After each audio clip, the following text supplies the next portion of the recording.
I was the only passenger left when the city lights disappeared behind us. And by the time I realized the road wasn't on my map, the driver had locked the doors. This happened in early October, about a year ago. I live just outside of Minneapolis, and I work late shifts at a warehouse downtown. On most nights, I take the Route 62 bus to get home quiet ride, about 30 minutes. I've taken it for years, same route, same schedule. That night, I finished my shift around 12:45 M court. The 1 o'clock M was heading north.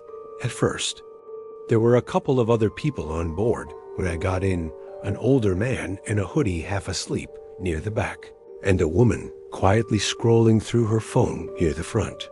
I nodded to the driver, scanned my card, and took a seat by the window, about halfway back. Hey, this is the 62, right? No scrolling stop names, no estimated arrival. That was weird. Usually, even if the driver forgets to reset it, it still displays something. Everything felt normal. We made the usual stops. The woman got off after 5 minutes, the man 2 stops later. Then it was just me. That's not unusual that late at night. I put in my earbuds, looked out the window, and zoned out. But after a while, I started noticing that we weren't turning where we usually would. No signs. Just dark, wooded road on either side, with the trees getting thicker and taller the farther we went. Like I had slipped out of a place I was supposed to be. My chest started tightening. "Excuse me," I said, calmer this time. "I think we missed my stop.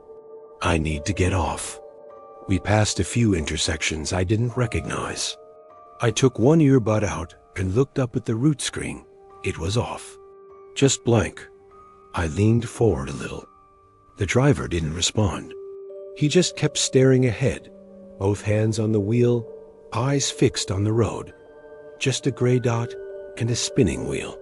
I tried switching to another app, but it was the same, like I wasn't anywhere. I looked outside again. Not like winter gloves, leather gloves. That struck me as strange. Nothing happened. The light didn't even come on. It wasn't that cold yet, and no other city driver I'd ever seen wore gloves like that. Maybe the driver had some kind of emergency reroute. Maybe there was a detour. Maybe my phone was just bugging out. I couldn't see much of his face in the mirror, just a shadowy outline under his cap. Maybe he didn't hear me. I said it louder. "Sir, is this the 62 northbound?" No stars, no moon, no reflections. Just pitch black. The kind of dark that swallows you. Still nothing. No nod, no glance, no acknowledgement. Just silence and the low hum of the engine. I unlocked my phone to check the GPS, wanted to see how far off course we were. Not a house. It looked like a cabin. No lights, no cars, no road leading up to it. Just sitting there, like it had been dropped into the woods and left to rot. Now I was paying attention. But nothing was loading. No location, no signal bars. I was breathing hard now, but I didn't make a sound. I didn't want to draw attention to myself. Just slowly turned his head and looked at me through the rearview mirror. That's when I realized I hadn't seen a single building in nearly 10 minutes. No gas stations, no traffic lights. It felt wrong. Wrong in a way I can't explain. No alarm, no release. I was trapped. I stood up and walked slowly to the front. Still no answer. I was maybe 5 feet behind him now. "Sir?" I repeated. Then I noticed something else. He was wearing gloves. I tried the door release button next to the front entrance. It was dawn. My phone had a signal again. 5:42 a.m. I turned back to go to the back door and realized it was completely dark outside now. I tried the back exit. The button lit up red, then went off. Reported the bus number to transit authorities, even gave them the approximate time and location. They said no buses were scheduled on that route overnight, and the ID number I gave them didn't exist. Locked. I took a breath and sat back down in the middle, trying to think. Then the bus slowed. Not to a stop, just slowed, like it was approaching something. I pressed my face to the window. That's when I saw it, a structure, off in the trees. Old, low, and covered in vines. The bus stopped right across from it. I waited. The doors didn't open. The driver didn't move. We just sat there, engine idling, staring at that cabin through the trees.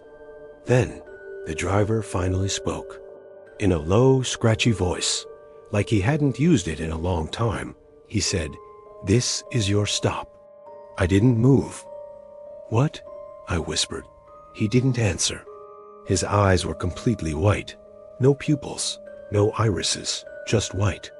I jumped up, ran to the back of the bus, and started banging on the emergency exit hard enough to hurt my hands. Then the lights inside the bus flickered once, twice, and went out. Total darkness.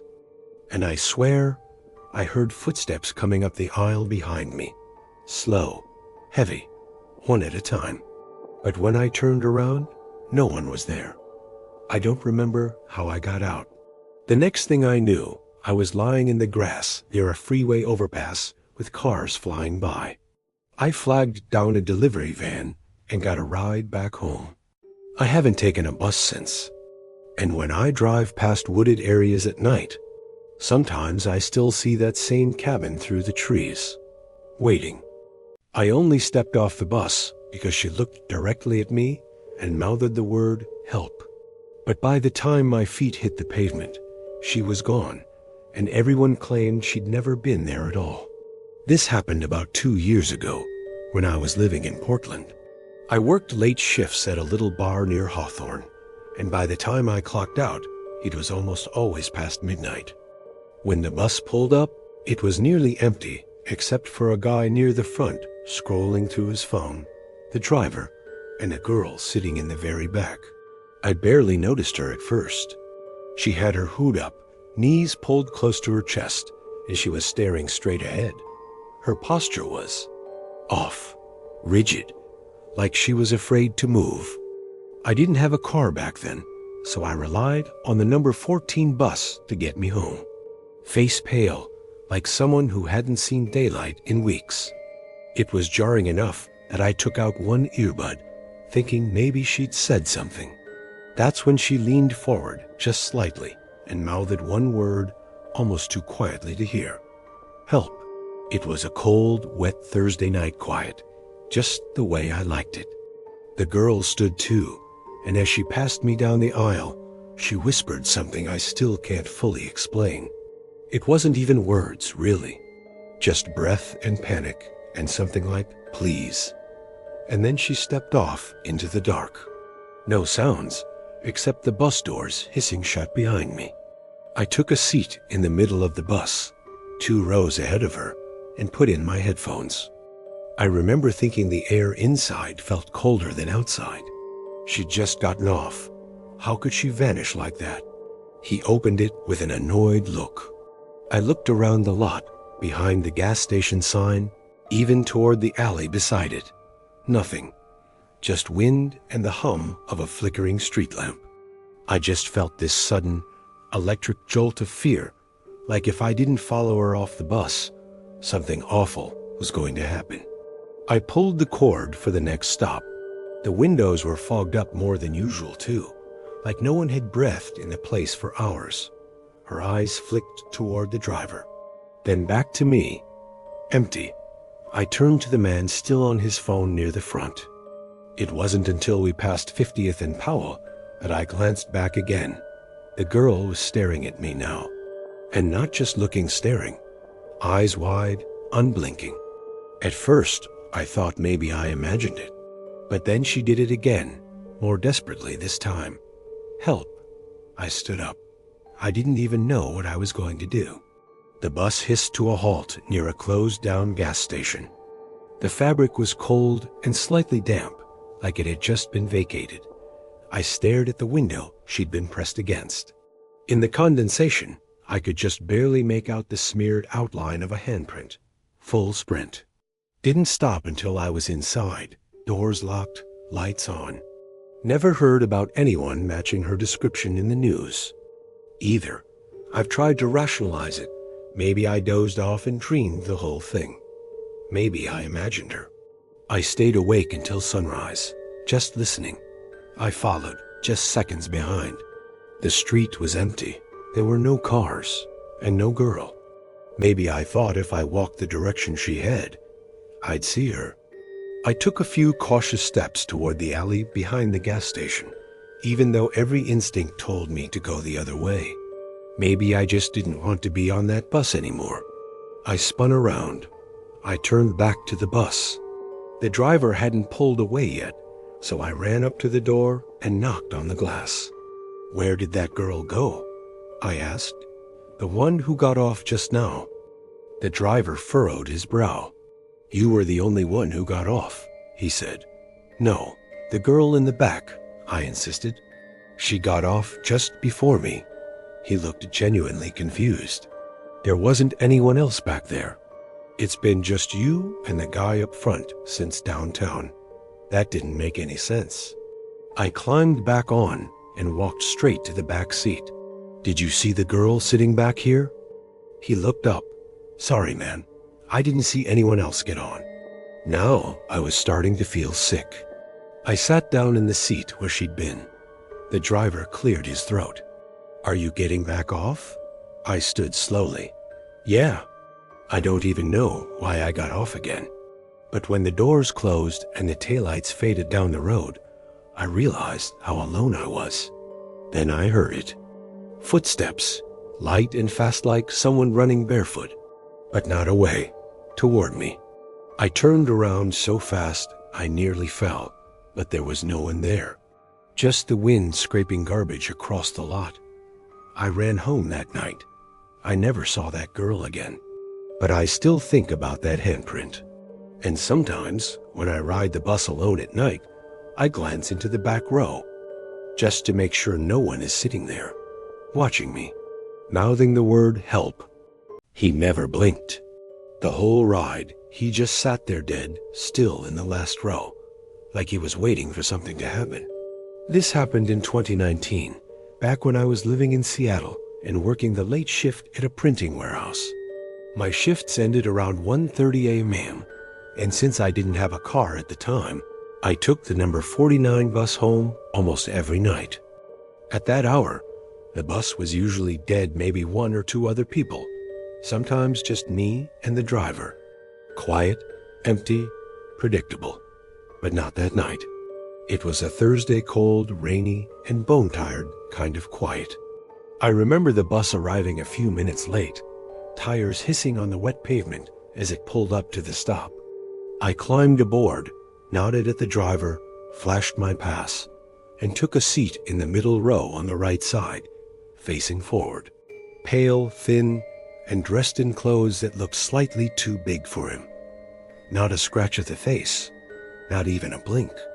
He wore a gray coat, soaked at the hem, and dark pants.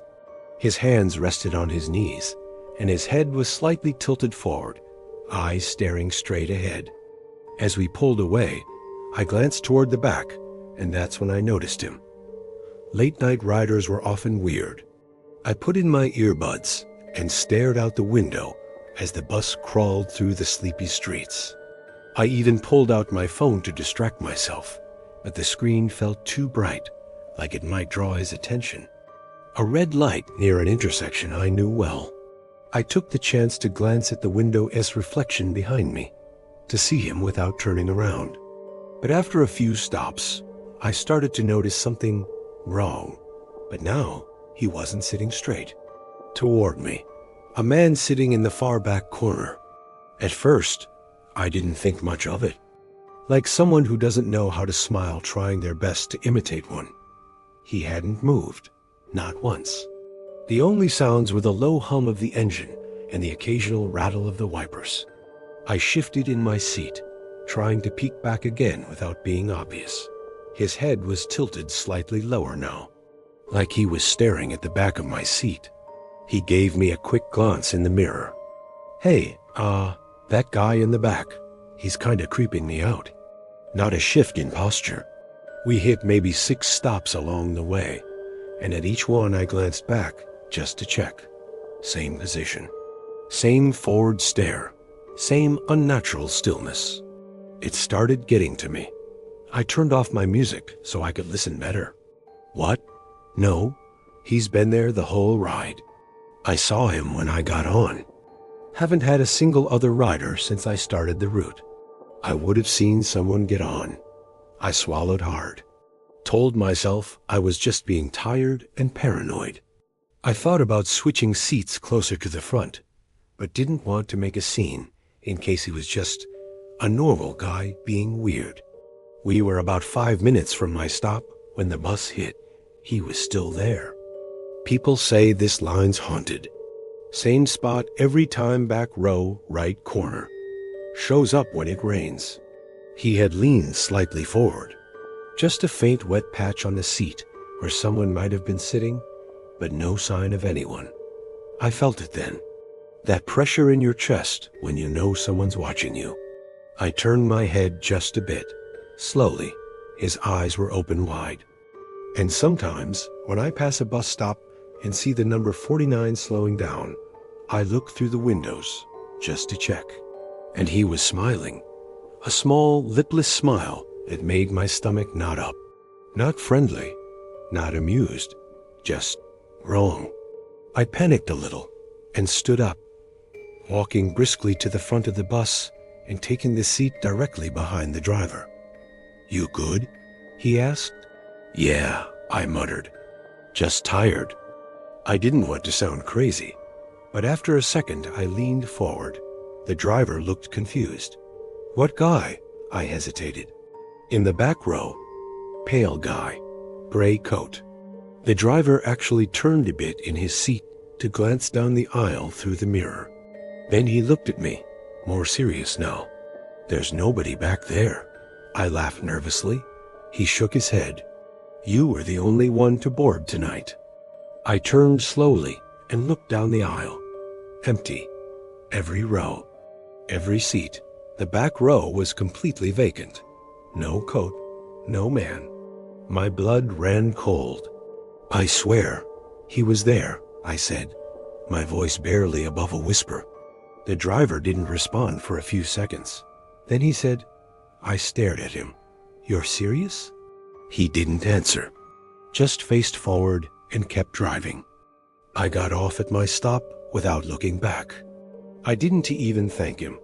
I just stepped into the rain and practically ran the 2 blocks to my apartment. That was the last time I rode the number 49 at night. I walk now, no matter how cold or wet it is. And every once in a while, I see that back row occupied. Same spot.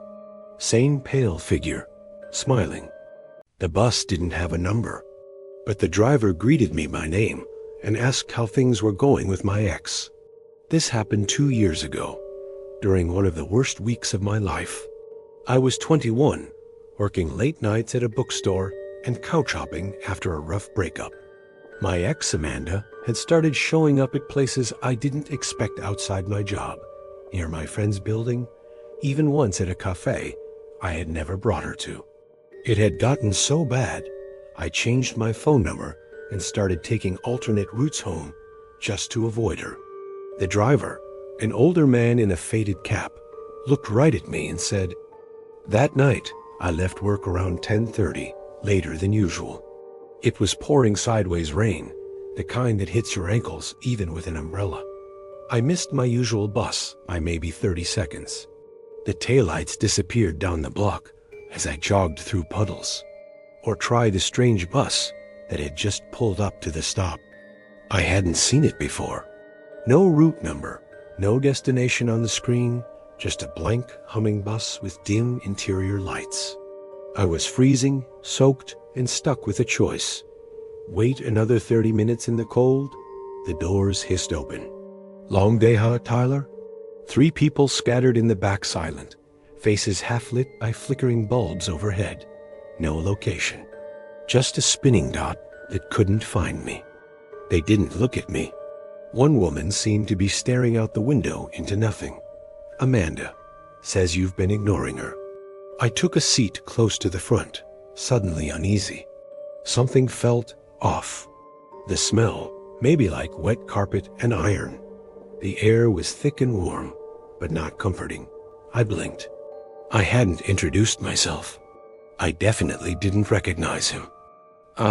Yeah, I muttered, stepping on, assuming maybe he just overheard someone say my name at the stop earlier or something. We weren't heading toward Cody's place anymore. We had turned off the main road, and now the windows were lined with trees. No street signs, no lights, just shadows whipping past. The inside of the bus was nearly empty. As the bus pulled away, I checked the map on my phone to see if I could figure out the route. The driver's voice cut through the silence. Her eyes locked on mine, wide, watery, and wrong. They looked too large, too glossy. She didn't blink, just smiled faintly, lips tight, as if she knew something I didn't. You're staying with Cody now, right? That guy from college? I felt my stomach twist. Yeah, I said slowly, turning toward him. Have we met before? He just smiled in the mirror. You know, she's been asking about you. I caught myself and looked outside, expecting some deserted stretch of woods, but what I saw made my blood freeze. The breath left my lungs. What? She's been looking hard, he said casually, like he was talking about the weather. Real determined. I stood up. How do you know her name? The lights inside the vehicle dimmed. The door creaked open. The driver didn't answer, just kept driving, hands calmly on the wheel. I moved to the door, gripping the rail. I need to get off. This isn't my stop. The driver ignored me. The bus kept moving. The silent passengers hadn't stirred once. I yanked the cord. No ding, no reaction. I said I need to get off. Just endless and shiny like wet stone. Then the woman from the back finally turned her head. I turned back to the driver. When I turned around, the bus was already pulling away silent, like it had never been there. Stop the bus. He finally looked at me in the mirror again. You think you can just walk away from people, Tyler? Like they're not still watching you? The bus jerked into a turn so sharp I nearly fell. We were pulling onto Amanda's old street. I hadn't been back there in months. There was no way this route should have led there. No way he should know where it was. No, I whispered. No, no, no. The bus stopped in front of her apartment complex. Outside, the rain had stopped. The world looked still. Too still. I backed away. I'm not getting off. The driver didn't move. The passengers just stared. The door stayed open. Then I heard it. A faint voice from outside the bus, just beyond the steps. Tyler, it whispered. Please come home. Amanda's voice, except it wasn't quite right. Like it was being mimicked. Something hollow, echoing beneath the tone. I turned toward the front again, and for the first time, the driver's face changed. His eyes were completely black. Not shadowed. You can't run forever, he said. We always find the ones who try.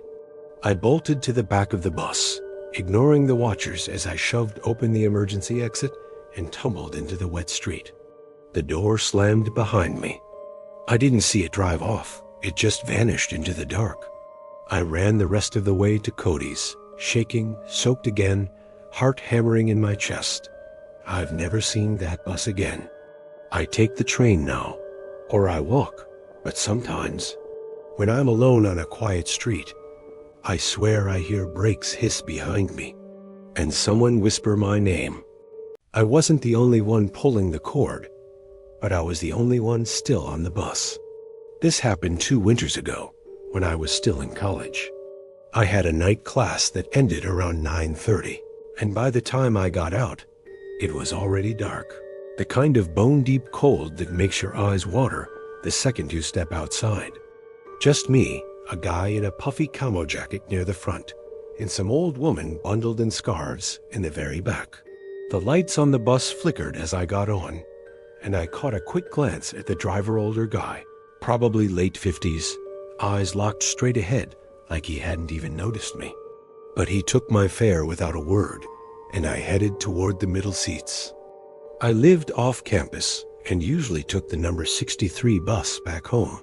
It was a straight route, 30 minutes, tops, and I'd done it 100 times. That night, the bus was nearly empty when it pulled up. Still nothing. Everything felt off from the start. The bus was too quiet. No hum of conversation, no rustling backpacks.